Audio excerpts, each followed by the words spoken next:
अटारी सरहद ते फिलहाल बीटिंग द रिट्रीट सैरेमनी बंद। कोरोना वायरस कारण भारत सरकार का फैसला। देश विदेश तो हर रोज आउंदे ने 25 तो 30 हज़ार सैलानी। पाकिस्तान तो अटारी सरहद सरिए भारत आने वाले सारे विदेशियों की हो रही कोरोना जांच। भारत च 31 कोरोना मरीज, टाले गए आईफा अवार्ड्स। कर्जे च डुबे येस बैंक की कमान आरबीआई के हथ। 3 अप्रैल तक गाहक वाली निकासी की सीमा 50,000 रुपए तय। निर्मला सीतारमण बोले, खाता धारकों का नहीं डुबेगा पैसा। अमृतसर के मूले चक च छत डिग्गण नाल एक परिवार के 4 मैंबरों की मौत। बारिश कारण भाई वीर सिंह कॉलोनी च हादसा। होले महल्ले के पहले पड़ाव की हुई शुरुआत। कीरतपुर साहिब विखे होले महल्ले दी रौनकां। कल आनंदपुर साहिब विखे होवेगी आरंभता। कोरोना वायरस ने पूरी दुनिया दे विच दहशत मचा दी है। भारत दे विच हुण तक 31 केसेस सामने आ चुके ने। भारत सरकार, सूबा सरकारां यही कोशिश कर रही ने कि इस तो नागरिकों को बचाया जा सके। कई तरह की एडवाइसिस जारी की गई ने, कई तरह के फैसले लए गए ने। तो हुण वड्डा फैसला ये कि बीटिंग द रिट्रीट सैरेमनी नूं फिलहाल दे लई रोक दिता गया है।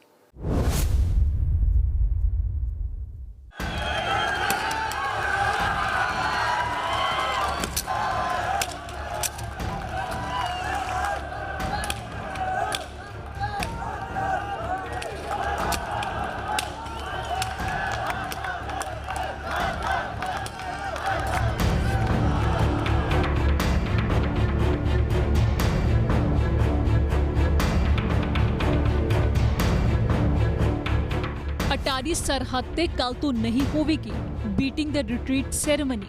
कोरोना वायरस कारण भारत सरकार ने लिया फैसला। हर रोज 25 तो 30 हज़ार सैलानी आउंदे ने इस सैरेमनी का गवाह बनने लई, पर हुण उन्हां नूं निराश वापस परतना पवेगा। कोरोना के कहर कारण भारत सरकार का हुक्म आउण कारण प्रशासन ने फिलहाल लई बीटिंग द रिट्रीट सैरेमनी बंद कर दी है। फैसला ये है जी कि टिल फर्दर ऑर्डर्स जो public ceremony Attari Wagah border पे होती है वो बंद की गई है कोरोना वायरस के मद्देनजर। नहीं, देखिए 2 चीजें हैं, एक रिट्रीट सेरेमनी होती है, एक पब्लिक परेड होती है। जो सैलानी जाते हैं वो उस परेड के लिए जाते हैं, ठीक है जी। सो जो कि पब्लिक के लिए की जाती है वो बंद की गई है। बिल्कुल 20,000 लोग, 25,000 लोग बिल्कुल एक दूसरे के साथ सट के बैठे होते हैं और जोर जोर से शोर भी डालते हैं और अपने लंग्स भी फाड़ते हैं और मुंह से जो भी है उनके हवा भी निकलती है और जो पार्टिकल्स हैं वो भी निकलेंगे, तो एक दूसरे पे वो गिरने के चांसेस बहुत ब्राइट हो जाते हैं ऐसी भीड़ वाली जगह पे, खास करके जहाँ पे हल्ला गुल्ला ज़्यादा हो। और वहाँ हल्ला गुल्ला क्योंकि जोश होता है लोगों में, हल्ला गुल्ला भी होता है जी। केंद्रीय सेहत मंत्रालय ने नवी एडवाइजरी जारी की है जिस भीड़ भाड़ वाले इलाकों ते जनतक थावां तो लोगों को दूर रहने की अपील की गई है। सेहत मंत्रालय वालों जारी इस एडवाइजरी नूं वख-वख सरकारां नूं भेजिया गया ते जरूरी कदम चुकण लई कहा गया है। बीटिंग द रिट्रीट सैरेमनी रोकण का फैसला भी इस एडवाइजरी के मद्देनजर ही लिया गया है।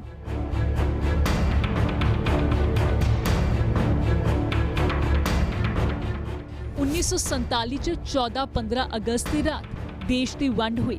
भारत का एक हिस्सा पाकिस्तान के रूप च वख होया। अटारी पिंड भारत ते वाघा पाकिस्तान का हिस्सा बनिया। अटारी ते वाघा सरहद ते बीटिंग द रिट्रीट सैरेमनी की शुरुआत हुई। साल 1959 च पहली बार बीटिंग द रिट्रीट हुई। भारत तो BSF जवान ते पाकिस्तान तो रेंजर्स हिस्सा लेंदे ने। सूरज छिपण ते राष्ट्र झंडा उतारन की प्रक्रिया शुरू होंदी है। झंडा उतारन की सैरेमनी तकरीबन 156 सैकेंड चलती है। दोवां देशां च टकराव ते सहयोग का प्रदर्शन हुंदा है। जवान मार्च करते हुए सरहद ते लगे गेट तक जाते हैं। 1965 ते 1971 च भारत पाकिस्तान जंग कारण सैरेमनी नहीं हुई सी। 1999 च कारगिल जंग कारण रिट्रीट सैरेमनी रद्द हुई। पाकिस्तान वाले पासे वाघा ते 2014 च फिदाइन हमले च 61 लोगों की मौत हुई। पाकिस्तान ने बीटिंग द रिट्रीट सैरेमनी रोकी सी। 3 दिन तक बीटिंग द रिट्रीट सैरेमनी ना करन दा फैसला लिया गया सी। फिर पाकिस्तान ने अचानक बीटिंग द रिट्रीट सैरेमनी शुरू कर दी। सितंबर 2016 च उरी हमले तो बाद सर्जिकल स्ट्राइक वक्त भी सैरेमनी रद्द हुई सी। उस तो बाद 1 मार्च 2019 नूं अभिनंदन दे आउण कारण बीटिंग द रिट्रीट सैरेमनी नहीं हुई सी। ਸਿਹਤ ਮੰਤਰਾਲੇ ਲਗਾਤਾਰ ਕੋਰੋਨਾ ਵਾਇਰਸ ਨੂੰ ਲੈ ਕੇ ਅਲਰਟ ਜਾਰੀ ਕਰ ਰਿਹਾ ਹੈ। ਇਸ ਤੋਂ ਪਹਿਲਾਂ ਸਕੂਲਾਂ ਨੂੰ ਲੈ ਕੇ ਕੁਝ ਸਾਵਧਾਨੀਆਂ ਜਾਰੀ ਕੀਤੀਆਂ ਗਈਆਂ ਤੇ ਹੁਣ ਰਿਟਰੀਟ ਸੈਰੇਮਨੀ ਤੇ ਇਹ ਵੱਡਾ ਫੈਸਲਾ ਲਿਆ ਗਿਆ ਹੈ। ਕੋਰੋਨਾ ਵਾਇਰਸ ਤੋਂ ਬਚਣ ਦੇ ਲਈ ਹਰ ਸਾਵਧਾਨੀ ਵਰਤੀ ਜਾ ਰਹੀ ਹੈ। ਭਾਰਤ ਸਰਕਾਰ ਕਈ ਕਦਮ ਚੁੱਕ ਰਹੀ ਹੈ। ਹੁਣ ਜਿਹੜੇ ਲੋਕ ਅਟਾਰੀ ਵਾਗਾ ਸਰਹੱਦ ਜ਼ਰੀਏ ਪਾਕਿਸਤਾਨ ਤੋਂ ਭਾਰਤ ਆ ਰਹੇ ਨੇ, ਉਹਨਾਂ ਦੀ ਪ੍ਰੋਪਰ ਚੈਕਿੰਗ ਹੋ ਰਹੀ ਹੈ।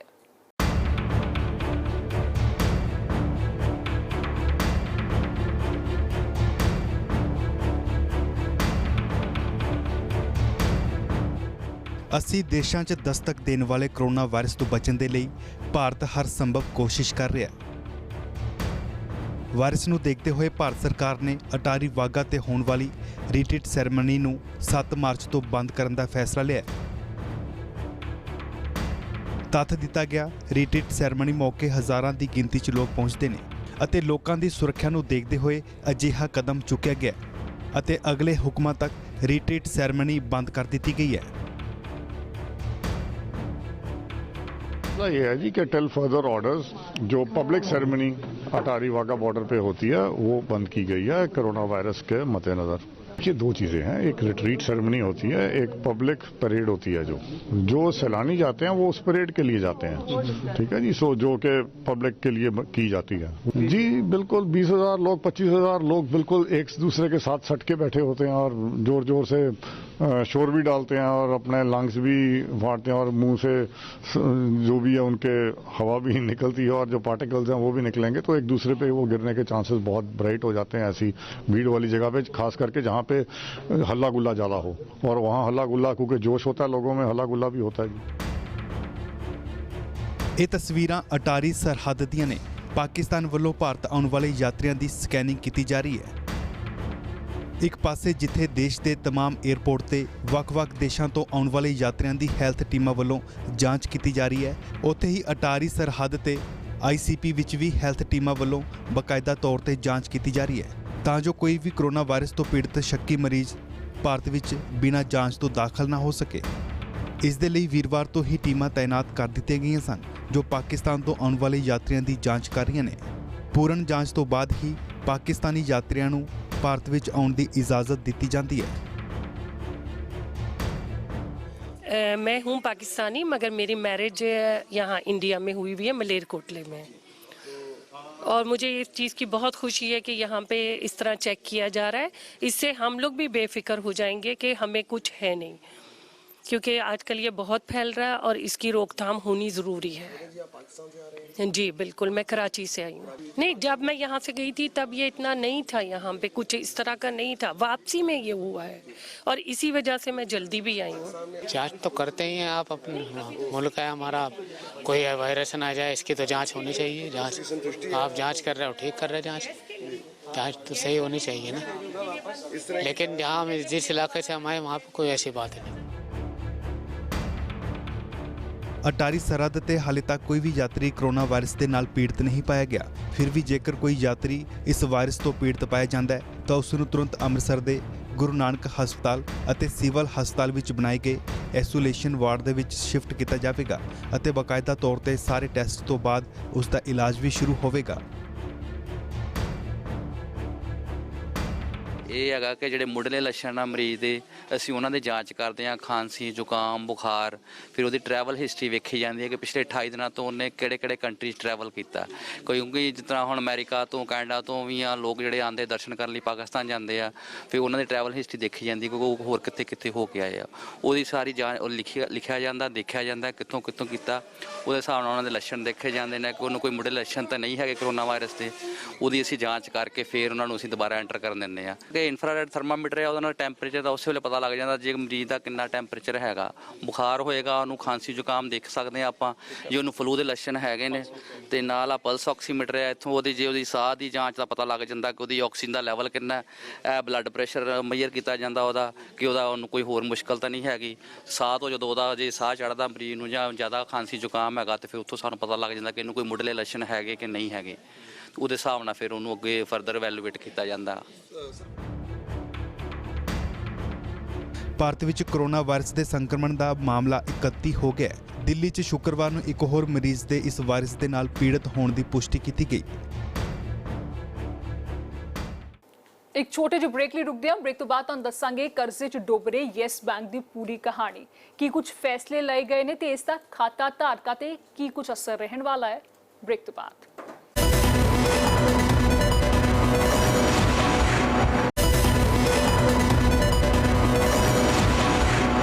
16 ਸਾਲ ਪਹਿਲਾਂ ਸ਼ੁਰੂ ਹੋਇਆ ਯੈਸ ਬੈਂਕ ਲਗਾਤਾਰ ਡੁੱਬ ਰਿਹਾ ਹੈ। ਇਸ ਨੂੰ ਬਚਾਉਣ ਲਈ SBI ਨੇ ਇਸ ਦੀ ਕਮਾਨ ਸੰਭਾਲੀ ਹੈ। ਬੇहद ਖਰਾਬ ਦਿਨ ਚੱਲ ਰਹੇ ਨੇ। ਦਾਗੀ ਕੰਪਨੀਆਂ ਨੂੰ ਲੋਨ ਦੇਣ ਕਾਰਨ ਯੈਸ ਬੈਂਕ ਦਾ NPA ਵੱਧ ਗਿਆ।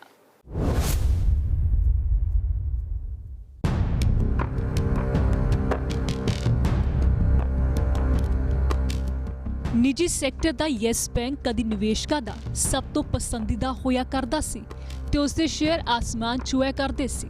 ਪਰ ਰਿਜ਼ਰਵ ਬੈਂਕ ਵੱਲੋਂ ਫਸੇ ਕਰਜ਼ ਦਾ ਖੁਲਾਸਾ ਹਰ ਤਿਮਾਹੀ ਕਰਨ ਦੇ ਨਵੇਂ ਨਿਯਮ ਨਾਲ ਯੈਸ ਬੈਂਕ ਦੀਆਂ ਮੁਸ਼ਕਲਾਂ ਹੌਲੀ-ਹੌਲੀ ਵਧਣ ਲੱਗੀਆਂ ਤੇ ਪਿਛਲੇ 2 ਸਾਲ 'ਚ ਇਸ ਦੇ ਪ੍ਰਬੰਧਨ ਦੀ ਪੋਲ ਖੁੱਲ ਗਈ।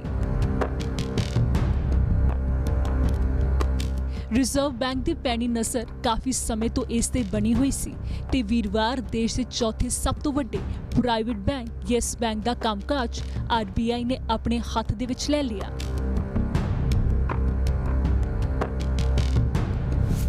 ਦੋ 2019 ਚ ਯੈਸ ਬੈਂਕ ਦੇ 2,41,500 ਕਰੋੜ ਰੁਪਏ ਦਾ ਕਰਜ਼ਾ ਹੈ। ਯੈਸ ਬੈਂਕ ਦੀ ਪੂੰਜੀ 3,80,826 ਕਰੋੜ ਰੁਪਏ ਹੈ। ਬੈਂਕ ਦਾ NPA ਵਧਿਆ ਤਾਂ RBI ਨੇ ਕਮਾਨ ਆਪਣੇ ਹੱਥ ਦੇ ਵਿੱਚ ਲੈ ਲਈ। ਬੈਂਕ ਦੇ ਨਿਰਦੇਸ਼ਕ ਮੰਡਲ ਨੂੰ 30 ਦਿਨ ਦੇ ਲਈ ਭੰਗ ਕੀਤਾ ਗਿਆ ਹੈ। ਬੈਂਕ ਦੀ ਦੇਖਰੇਖ ਲਈ ਪ੍ਰਸ਼ਾਸਕ ਨਿਯੁਕਤ ਕੀਤਾ ਗਿਆ ਹੈ। SBI ਦੇ ਸਾਬਕਾ ਡਿਪਟੀ ਮੈਨੇਜਿੰਗ ਡਾਇਰੈਕਟਰ ਪ੍ਰਸ਼ਾਂਤ ਕੁਮਾਰ ਨਵੇਂ ਪ੍ਰਸ਼ਾਸਕ ਨੇ। ਗਾਹਕਾਂ ਦੇ ਪੈਸੇ ਬਚਾਉਣ ਦੇ ਲਈ ਸ਼ਰਤਾਂ ਦੇ ਨਾਲ ਨਿਕਾਸੀ ਦੀ ਸੀਮਾ ਤੈਅ ਕੀਤੀ ਗਈ ਹੈ। ਹਰ ਮਹੀਨੇ 50,000 ਰੁਪਏ ਕੱਢ ਪਾਓਗੇ। ਖਾਸ ਹਾਲਾਤ 'ਚ 5 ਲੱਖ ਰੁਪਏ ਤੱਕ ਕੱਟ ਸਕੋਗੇ। ਖਾਸ ਹਾਲਾਤ ਪੜ੍ਹਾਈ, ਇਲਾਜ ਤੇ ਵਿਆਹ।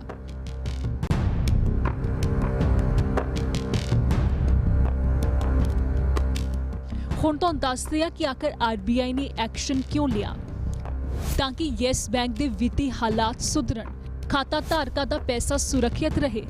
ਬੈਂਕ ਤੇ ਕਰਜ਼ੇ ਦਾ ਬੋਝ ਵੱਧ ਰਿਹਾ ਸੀ ਤੇ ਬੈਂਕ ਦੇ ਸ਼ੇਅਰ ਲਗਾਤਾਰ ਡਿੱਗ ਰਹੇ ਸੀ।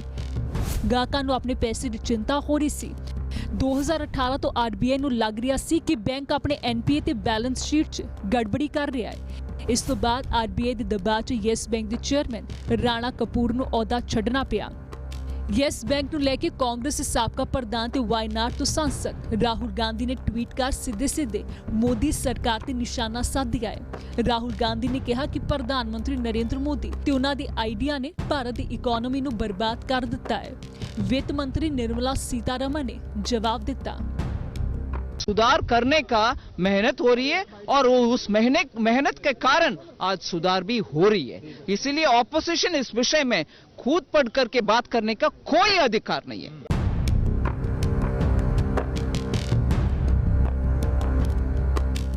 ਯੈਸ ਬੈਂਕ ਵੱਡੇ ਸੰਕਟ 'ਚ ਫਸਿਆ ਦਿਖ ਰਿਹਾ ਹੈ ਤੇ ਇਸ ਨੂੰ ਬਚਾਉਣ ਦੀ ਕਵਾਇਦ ਵੀ ਤੇਜ਼ ਕਰ ਦਿੱਤੀ ਗਈ ਹੈ। ਅਜਿਹਾ ਲੱਗ ਰਿਹਾ ਕਿ ਇੱਕ ਵਾਰ ਫਿਰ ਸਰਕਾਰੀ ਸੈਕਟਰ ਦੇ ਭਾਰਤੀ ਸਟੇਟ ਬੈਂਕ ਤੇ ਭਾਰਤੀ ਜੀਵਨ ਬੀਮਾ ਨਿਗਮ ਸਰਕਾਰ ਦੇ ਲਈ ਸੰਕਟ ਮੋਚਕ ਦੀ ਭੂਮਿਕਾ ਨਿਭਾਉਣਗੇ। ਸੂਤਰਾਂ ਦੇ ਮੁਤਾਬਕ ਯੈਸ ਬੈਂਕ ਨੂੰ ਬਚਾਉਣ ਦੇ ਲਈ ਸਰਕਾਰ ਨੇ SBI ਤੇ LIC ਦਾ ਦਰਵਾਜ਼ਾ ਖੜਕਾਇਆ ਹੈ।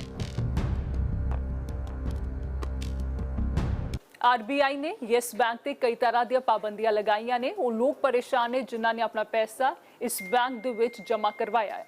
ਵੀਰਵਾਰ ਰਾਤ ਤੋਂ ਯੈਸ ਬੈਂਕ ਦੇ ATM ਸੇ ਬਾਹਰ ਲੰਬੀਆਂ ਕਤਾਰਾਂ ਦੇਖਣ ਨੂੰ ਮਿਲ ਰਹੀਆਂ ਨੇ। ਲੋਕਾਂ ਦੇ ਵਿੱਚ ਇੱਕ ਘਬਰਾਹਟ ਹੈ ਆਪਣੇ ਪੈਸੇ ਨੂੰ ਲੈ ਕੇ। ਕਈ ਤਰ੍ਹਾਂ ਦੇ ਸਵਾਲ ਨੇ ਪਰ ਭਰੋਸਾ ਇਹੀ ਦਿੱਤਾ ਜਾ ਰਿਹਾ ਹੈ ਕੇਂਦਰ ਸਰਕਾਰ ਵੱਲੋਂ ਕਿ ਸੰਕਟ ਜ਼ਿਆਦਾ ਦੇਰ ਤੱਕ ਨਹੀਂ ਚੱਲੇਗਾ।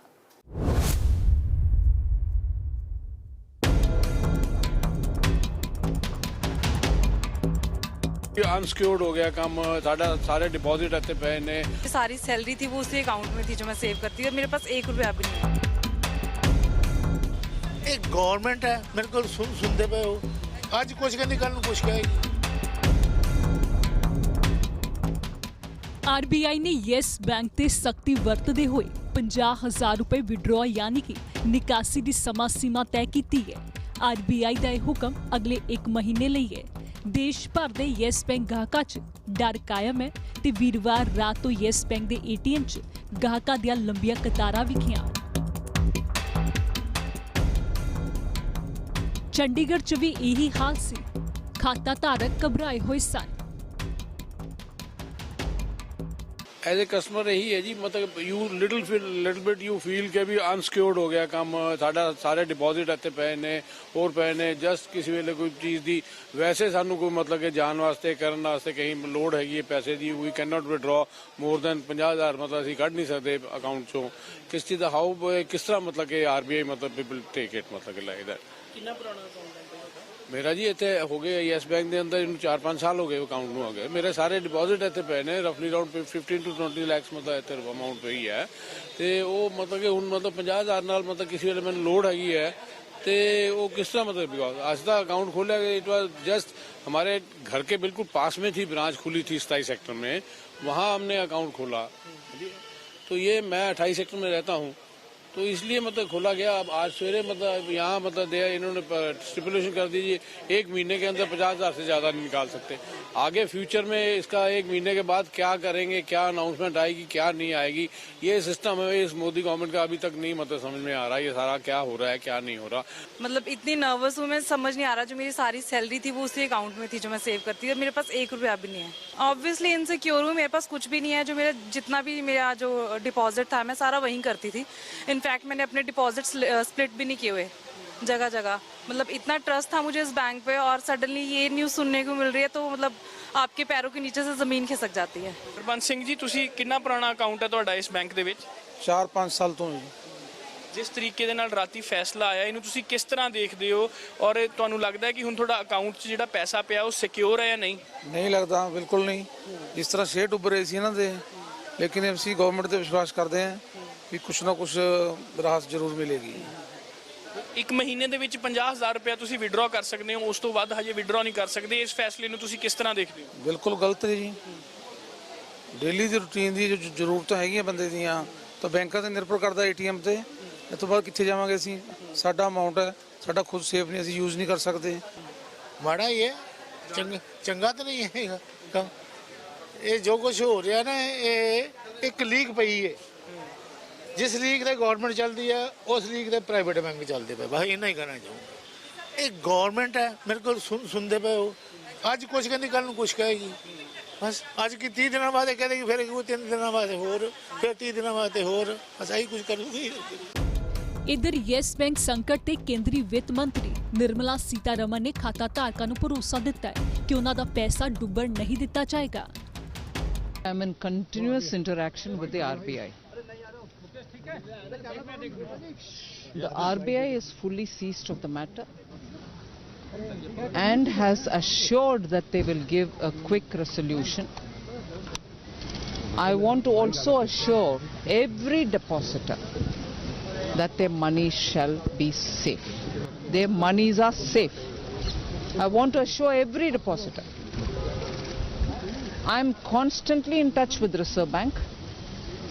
And the steps that are taken in the interest of the depositors, the bank and the economy. We are fully seized of the developments. So I repeat, the depositors can be assured that their money is safe. ਗਾਹਕਾਂ ਨੂੰ ਘਬਰਾਉਣ ਦੀ ਜ਼ਰੂਰਤ ਇਸ ਲਈ ਵੀ ਨਹੀਂ ਹੈ ਕਿ ਸਰਕਾਰ ਕਿਸੇ ਬੈਂਕ ਨੂੰ ਡੁੱਬਣ ਨਹੀਂ ਦਿੰਦੀ। ਪਹਿਲੇ ਦੇ ਉਦਾਹਰਣ ਵੇਖੀ ਤਾਂ ਸਰਕਾਰ ਨੇ ਸਹਿਕਾਰੀ ਤੇ ਸਰਕਾਰੀ ਬੈਂਕਾਂ ਨੂੰ ਤਾਂ ਡੁੱਬਣ ਤੋਂ ਬਚਾਇਆ ਹੀ, ਨਿੱਜੀ ਸੈਕਟਰ ਦੇ ਬੈਂਕ ਨੂੰ ਵੀ ਬਚਾਉਣ ਦੀ ਕੋਸ਼ਿਸ਼ ਕੀਤੀ ਹੈ।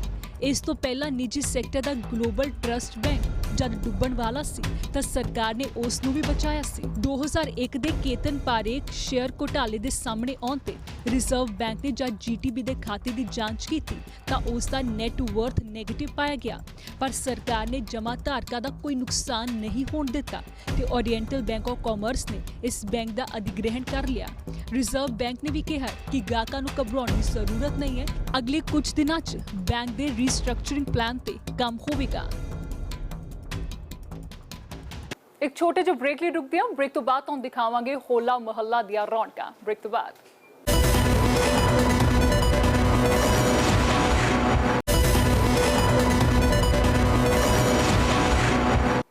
ਹੋਲਾ ਮਹੱਲਾ ਦੇ ਪਹਿਲੇ ਪੜਾਅ ਦੀ ਸ਼ੁਰੂਆਤ ਹੋਈ ਹੈ। ਕੀਰਤਪੁਰ ਸਾਹਿਬ ਵਿਖੇ ਰੌਣਕਾਂ ਦੇਖਣ ਨੂੰ ਮਿਲ ਰਹੀਆਂ ਨੇ।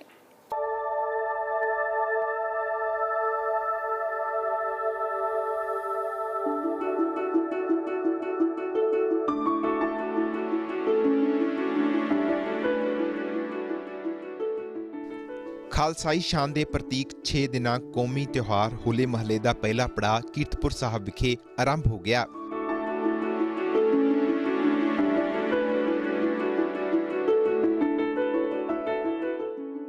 ਮੇਲੇ ਦੀ ਆਰੰਭਤਾ ਮੌਕੇ ਸਥਾਨਕ ਗੁਰਦੁਆਰਾ ਸ਼੍ਰੀ ਪਤਾਲਪੁਰੀ ਸਾਹਿਬ ਵਿਖੇ ਸ਼੍ਰੋਮਣੀ ਗੁਰਦੁਆਰਾ ਪ੍ਰਬੰਧਕ ਕਮੇਟੀ ਵੱਲੋਂ ਸ਼੍ਰੀ ਅਖੰਡ ਪਾਠ ਸਾਹਿਬ ਆਰੰਭ ਕਰਵਾਏ ਗਏ, ਜਿਨ੍ਹਾਂ ਦੀ ਸੰਪੂਰਨਤਾ ਦੇ ਭੋਗ 7 ਮਾਰਚ ਨੂੰ ਪੈਣਗੇ। ਮੇਲੇ ਦੀ ਆਰੰਭਤਾ ਦੀ ਅਰਦਾਸ ਤਖਤ ਸ਼੍ਰੀ ਕੇਸਗੜ੍ਹ ਸਾਹਿਬ ਦੇ ਜਥੇਦਾਰ ਗਿਆਨੀ ਰਘੁਵੀਰ ਸਿੰਘ ਵੱਲੋਂ ਕੀਤੀ ਗਈ, ਜਦਕਿ ਹੁਕਮਨਾਮਾ ਸਾਹਿਬ ਤਖਤ ਸ਼੍ਰੀ ਕੇਸਗੜ੍ਹ ਸਾਹਿਬ ਦੇ ਹੈੱਡ ਗ੍ਰੰਥੀ ਗਿਆਨੀ ਫੂਲਾ ਸਿੰਘ ਵੱਲੋਂ ਲਿਆ ਗਿਆ। ਅੱਜ ਮੇਲੇ ਦੇ ਪਹਿਲੇ ਦਿਨ ਵੱਡੀ ਗਿਣਤੀ 'ਚ ਸੰਗਤਾਂ ਸਥਾਨਕ ਗੁਰੂ ਘਰਾਂ 'ਚ ਨਤਮਸਤਕ ਹੋਣ ਲਈ ਪਹੁੰਚੀਆਂ। ਇਹਨਾਂ ਸੰਗਤਾਂ ਵੱਲੋਂ ਸਥਾਨਕ ਗੁਰਦੁਆਰਾ ਸ਼੍ਰੀ ਪਤਾਲਪੁਰੀ ਸਾਹਿਬ ਦੇ ਪਵਿੱਤਰ ਸਰੋਵਰ ਅਤੇ ਸਤਲੁਜ ਦਰਿਆ ਵਿੱਚ ਇਸ਼ਨਾਨ ਕੀਤਾ ਗਿਆ। ਗੌਰਤਲਬ ਹੈ ਕਿ ਕੀਰਤਪੁਰ ਸਾਹਿਬ ਵਿਖੇ ਅਖੰਡ ਪਾਠ ਸਾਹਿਬ ਦੇ ਭੋਗ ਪੈਣ ਤੋਂ ਬਾਅਦ ਕੌਮੀ ਜੋੜ ਮੇਲੇ ਦੀ ਸ਼ੁਰੂਆਤ ਖਾਲਸੇ ਦੀ ਜਨਮ ਭੂਮੀ ਸ਼੍ਰੀ ਅਨੰਦਪੁਰ ਸਾਹਿਬ ਵਿਖੇ ਹੁੰਦੀ ਹੈ, ਜਿੱਥੇ ਦੇਸ਼ ਭਰ ਤੋਂ ਵੱਡੀ ਗਿਣਤੀ 'ਚ ਸਿੱਖ ਸੰਗਤਾਂ ਪਹੁੰਚਦੀਆਂ ਹਨ ਅਤੇ ਮਹੱਲੇ ਵਾਲੇ ਦਿਨ ਨਿਹੰਗ ਸਿੰਘਾਂ ਵੱਲੋਂ ਜੰਗਜੂ ਕਰਤੱਵ ਦਿਖਾਏ ਜਾਂਦੇ ਹਨ।